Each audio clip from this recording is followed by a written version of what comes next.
Hey everybody. So I wanted to talk with you about how to prepare your part better for ensemble rehearsal. The first thing you need, of course, is to get the music.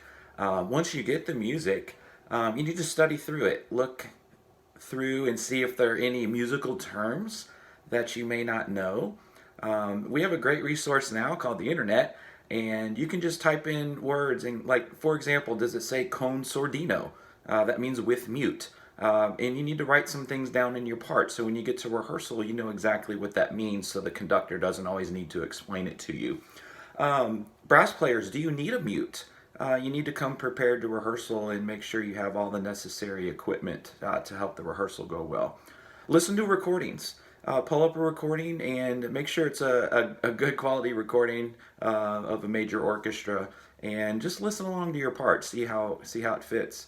One of the main things I've noticed is that we as musicians don't always understand our role in the ensemble. You know, do I have the melody? Do I have the harmony? And I like to call that melodic versus harmonic activity.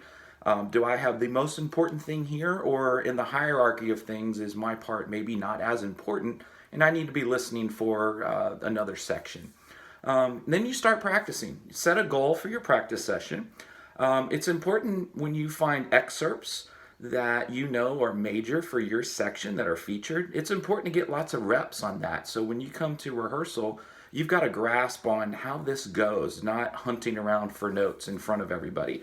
When you do practice, I would suggest that you don't go for just notes and rhythms. You know, be as musical as you can. Put as much musicianship into your work as possible. When you get to difficult things, I would practice longer and slower. Start chipping away, and I like to say, knock the bark off a little bit. Count your rest. How do you count your rest? What meter are you in? Be prepared to come in. Actually count and get prepared before it's time to come in. What cues can you write on your part to help you out? You know, there's the clarinet section. Is there a clarinet solo right here? And you know that's 4 measures before you come in. You might want to write on your part clarinet. What's the ensemble doing while you're resting? Do they have something that you have coming up that you can hear as a model and go, okay, I've got to copy that now because I have the same thing in my part, and this section played it this way. I need to try to play that the exact same way.